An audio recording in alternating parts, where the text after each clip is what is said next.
she's a wonderful woman. I think she's a powerful force of good and positive energy. But you ain't no Elon. But she also brought us Dr. Oz and The Secret. We have to remember what this lady has done. She has to be held accountable. I forgive her, but I mean, cut the The Secret is a particularly egregious offense. What, you don't believe? You don't believe? Oh, believe? I want to be rich. I am rich. I imagine myself flying. I can fly. I will beat my wings until I take off. If you hear the name Oprah and instantly think wisdom, warmth, and free cars, get ready for that image to be steamrolled by Joe Rogan and Megyn Kelly on a no-holds-barred truth rampage. Rogan's dropping blunt takes like heavy kettlebells, while Megyn slices through the media fairy dust with surgical precision. Oprah's suddenly looking like someone just canceled her book club mid-sentence, shocked, exposed, and rattled. What did they say that flipped the talk show queen's carefully polished empire upside down? Buckle up, because this takedown is juicier than an Oprah couch confession, with zero commercial breaks and no mercy given. I used to love Oprah, like most of us who grew up when we did. And only now did I realize I've been getting spoon-fed propaganda from this woman for years. I always took her little setup packages as gospel. You know, before I was a reporter, I never even thought to question whether Oprah might be intentionally misleading me. Then last night, the dawn came, and I was like, oh my God, she is not a reporter, she's a propagandist. Imagine standing on top of a mountain piled high with kale smoothies, jade eggs, and 27 different spiritual advisors, and still being baffled by basic common sense. Welcome to the summit of Oprah Winfrey's empire, where intuition often replaces hard evidence, and every problem supposedly can be solved with an inspiring quote from a vision board. That's the kind of empire Joe Rogan and Megyn Kelly didn't just question. They pulverized it, turning it into a smoking crater of overhyped self-help nonsense, buzzwords, and misplaced faith in empty promises. Joe Rogan is calling out Oprah and Michelle Obama for hypocritical speeches at the DNC. Watch. She's up there talking about income inequality. Like, hey, lady. Yeah, I know. You're rich as Like, how is that equal? And also, when Michelle Obama was saying, you know, I think she was saying her mother or grandmother was always suspicious of people who took more than they needed. Yes. Like, you are worth so much money.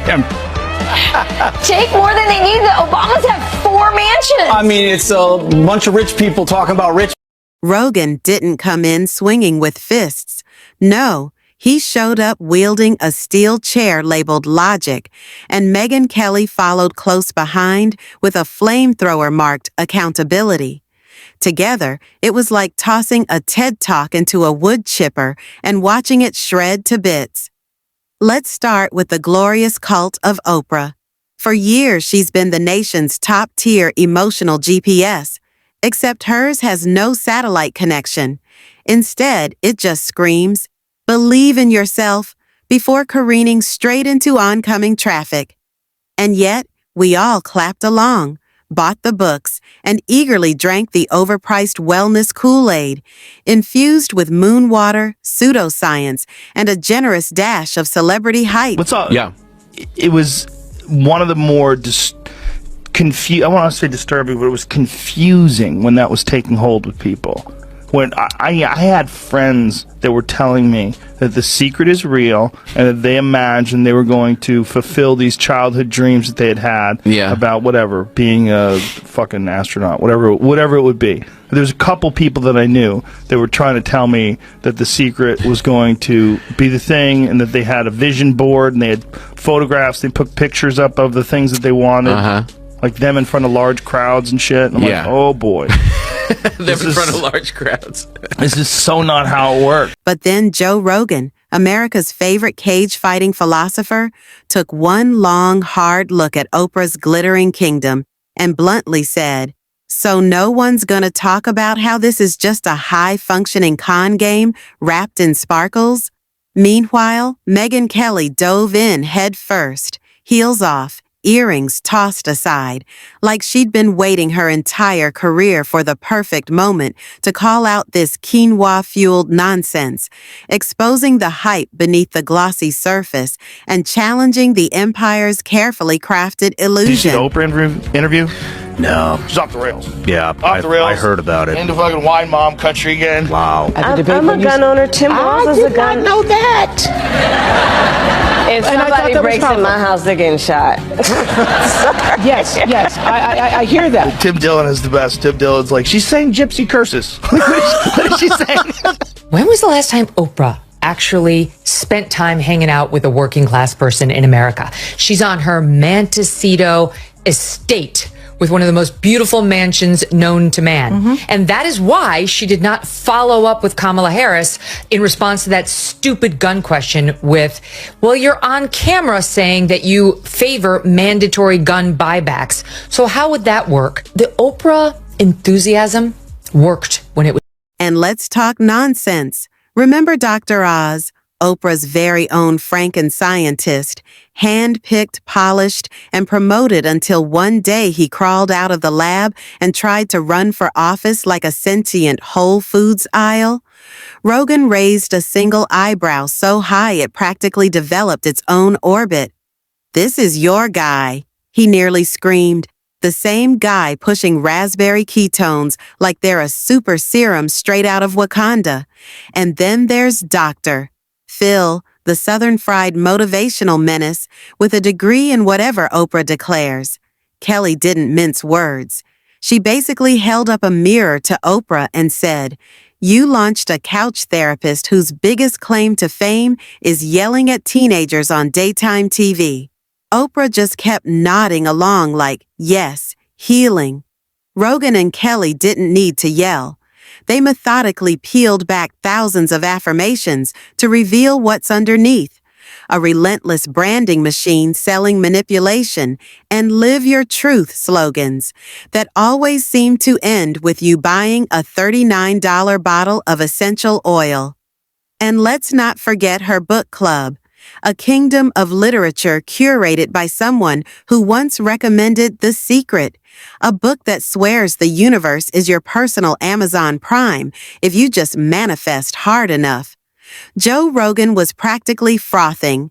"You mean to tell me someone told cancer patients they just need to vibe higher, and you put that in the national spotlight?" Yeah, so let's think of when The Secret came out. I want to say that was like 2006-ish. 2004.